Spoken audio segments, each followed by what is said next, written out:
Almost forgot. Oh, am I going to war or a circus? What'd you expect? Black leather?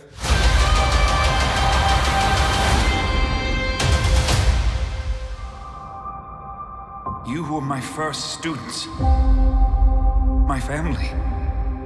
I wanted you to be free. Help build a world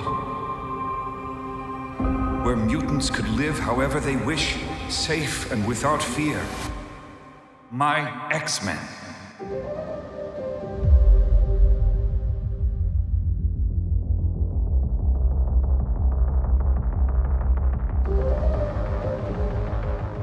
We have to be strong. For the team. For every mutant still out there, they need hope. Let us do what we do. Believe in each other.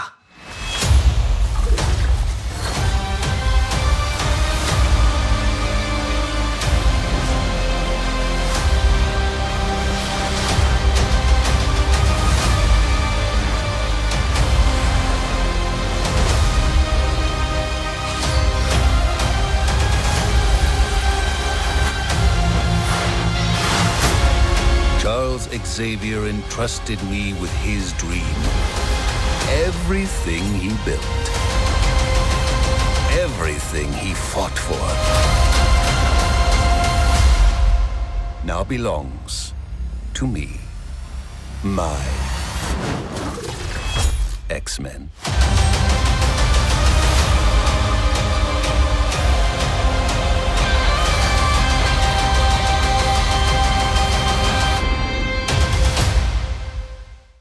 Welcome back, everyone. It's Charlie. Marvel just dropped a trailer for the X-Men 97 finale. It's a 3-part finale, so all this footage seems like it comes from the next 3 episodes. Episode 8 is the one happening this week. Next week will be episode 9, then episode 10 the week after that. So it'll be a weekly finale. It's not like they're binge dropping the last 3 episodes at the same time. There's a whole bunch of Easter eggs here for a couple really big comic book storylines, and they're going to be teasing where season 2 is going to be heading, because of course there will be a giant WTF cliffhanger. So we'll break it all down. If you're brand new to the channel, be sure to subscribe to get all the episodes. It has actually been pretty top tier this season. It's probably one of the best things that Marvel has done the last couple of years, just in general. It just happens to be animated.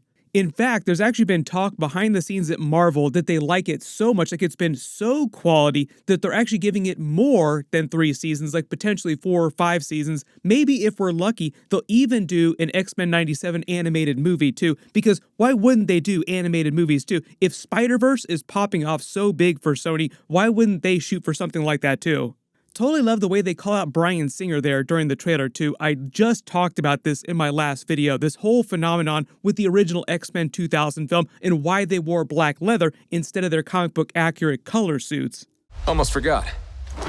Oh, am I going to war or a circus? What'd you expect? Black leather? You actually go outside in these things? What would you prefer?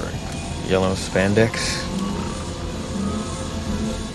Way back in the 90s, when Marvel had their bankruptcy, they had to sell off the rights to a lot of their characters in the movies, like Spider-Man, for instance, went to Sony, X-Men, Fantastic Four, so on, went to Fox. Mostly that was because they felt like those teams, like those other studios, felt like those particular characters and teams were the most financially viable. A lot of that was because of the strength of X-Men the Animated Series during the 90s. That's the reason why Fox wanted the X-Men just period. The Fantastic Four obviously on top of that too, but mostly it was about the X-Men because during the 90s, the X-Men was at the peak of their pop culture popularity, both because of the comics for a number of different reasons. Like there was a big collector boom, like a speculation boom that happened with comics in the 90s. But also what happened in the 90s is the X-Men the Animated Series brought the X-Men just in general to a much wider audience that didn't buy comic books, like a very wide audience that the movie studios found really attractive, like, oh, now this could actually be a financially viable movie. But because at that time, we were sort of coming out of the era of the Joel Schumacher Batman movies, like Batman and Robin with the bat nipples, there was so much fear in Hollywood from the studios about being too campy and people wanting to be taken seriously. So Bryan Singer in the studio wanted this new X-Men movie, the X-Men 2000 film, to be as serious as a heart attack. He banned comic books on set. So a lot of the actors, for instance, didn't read comic books, had no idea. So Kevin Feige, who was like a lowly associate producer on the project, didn't have a lot of rights to talk in meetings or give people notes, but he did smuggle a lot of comics to people behind the scenes like Hugh Jackman, for instance, who knew nothing about the Wolverine character before he took the role.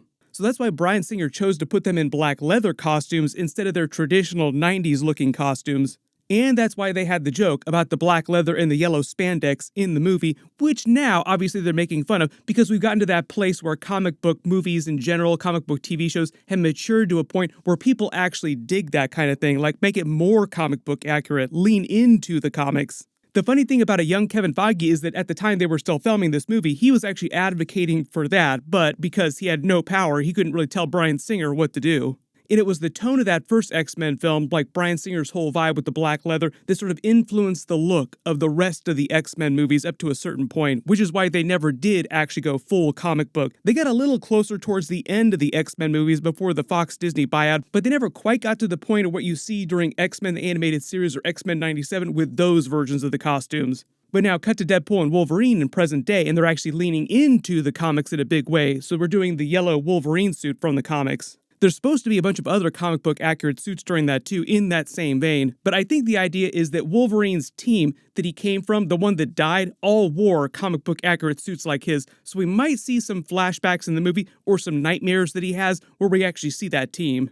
So if you want to look for an example of comic book movies that actually kind of lean more into the comics at that time, like not every single comic book movie was trying to do what Bryan Singer was doing with X-Men. Tobey Maguire's Spider-Man, Sam Raimi, actually tried to be more comic book accurate, more earnest, kind of leaning into the humor of the character. There's like a whole other video I could do about the crossovers that they tried to engineer between his version of Spider-Man and the live-action X-Men movies. That's why you saw that deleted scene with the version of Spider-Man in the background. Now, this wasn't actual Tobey Maguire on the set of X-Men 2000 because remember, this is long before he was cast as Spider-Man. But at the time, Sony was trying to get their own Spider-Man movie off the ground, and they wanted to do a crossover with Fox. It just never actually wound up working out, which is why this wound up being a deleted scene hitting the cutting room floor. There was also supposed to be a Spider-Man and Wolverine crossover in Tobey Maguire's first Spider-Man movie with Hugh Jackman's Wolverine, but on the day they were supposed to film it, I think that his Wolverine suit didn't arrive, and they didn't want to film the cameo without the actual suit, so they just never wound up doing the cameo. Also, cut to present day, it sounds like we're actually going to see them together on screen, finally paying that off by the time we get to Avengers Secret Wars. Tobey Maguire isn't going to be in Deadpool and Wolverine, but he will be in Secret Wars.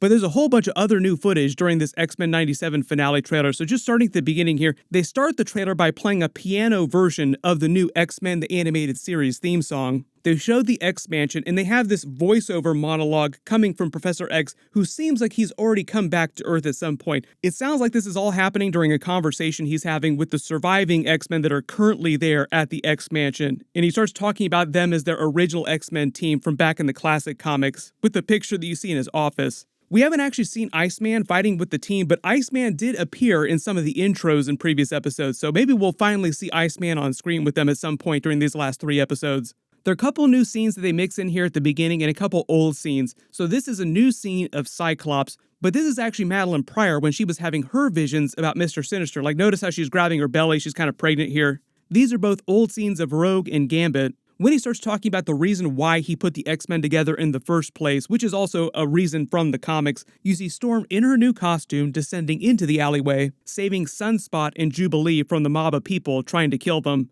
He makes another reference to that comic book phrase of his, "To me, my X-Men," but it's kind of somber, as he wipes the dust off of his yellow floaty chair. You have to remember in the context of the series, he's only been gone from Earth about a year. Like that's about how long it's been since the events of the Season 5 finale. We get another old scene of Cable's birth with Madeline Pryor and Cyclops as Cyclops starts his voiceover talking about being strong. I think they're including this obviously because Cable is such a big part of the last 3 episodes. Like he's joining the X-Men team and helping them. We get another old scene of Gambit, a lot of old scenes of Gambit, but this is also because Nightcrawler is also joining the team during the last couple of episodes. They really want you to remember Gambit. Like, don't forget about Gambit because ... he probably coming back in some crazy way during the last 3 episodes. We get more of Storm chiming in. She's there at the meeting with the team, like she's come back to the team. A lot of people asking about that in episode 7 too. Where's Storm? Why hasn't she come back yet? One of the other big things here too, obviously we see Cable over on the left. He's still wearing his original costume, but on the right, his head is cut off, but this is actually forged with the Team 2 in his suit. But remember, he was part of X-Factor. Then there's a new scene of Nightcrawler inside the X-Mansion fighting a bunch of the Prime Sentinels that Bastion has used to turn humans into Sentinels, just like Trask. So it just seems like he looses a ton of them on the X-Mansion to try and kill all the X-Men. This is a new scene of Jean Grey taking Cyclops and Cable in the middle of their fight with all these Prime Sentinels. This scene of all the Sentinels flying together in formation also seems like it's brand new. Then you see the picture of the classic X-Men burning down as Magneto finishes his speech, which is actually an old speech from back during episode 1, where he does his darker version of "To me, my X-Men," like everything that Professor X built belongs to me now. As you see him putting his classic suit back on, like he puts his helmet back on, and that seems like it's a brand new scene. That probably has something to do with Bastion's plan for him, like why he wanted him to just play along and he wouldn't kill him, like just play your part, do what I tell you to do. What I think Bastion is doing with him is he's trying to get the US government and humans to hate mutants, like he's trying to drive this all-out war between the two of them so that they'll cheer him for creating the Prime Sentinels. And it's sort of lightly referencing the Onslaught saga in Operation Zero Tolerance from the comics, where during Operation Zero Tolerance, one of Bastion's tactics was to get the US government afraid of mutants by using what happened with Onslaught, like see how bad things are going to get, see why you should be afraid of all these mutants. The odds are kind of out as to whether or not we'll see actual Onslaught during the show. I don't know if they'll take it that far, or if they'll just try to get Magneto to seem like a villain and attack all these other regular people, or turn him into a Prime Sentinel, or something like that. I'm trying to be a little more realistic with my expectations, so we'll see. Then they end the trailer on that moment of Cyclops giving Cable, his son, Nathan, his X-Men suit. Notice here that it's heavy with pouches. It's based on Cable's X-Men suit from the comics, like it is meant to be comic book accurate. But the suit itself with the harness look is actually designed based on Cyclops' suit. So it's like Cyclops is giving his son his own X-Men suit based on his X-Men suit. Papa bless. The other funny thing going on here too is that Cable is actually older than Cyclops in this scene. Like his son comes back, but much older than he is in present day. But as we get through episode 8, episode 9, before the actual finale, we should have some more clues about where they're actually heading in season 2. There are a lot of theories right now, but we'll see in the next couple of episodes. If there's any other big Easter eggs or references that you spotted in this new trailer footage that I didn't talk about in the video, just write it below in the comments. In my full episode 8 video, finale part 1 will post on Wednesday, so be sure to enable alerts for my channel so you don't miss that. Everybody click here for that new X-Men episode. I'll update the link as soon as I post it, and click here for my brand new Deadpool and Wolverine trailer video. Thank you so much for watching, and I'll see you guys in the next one.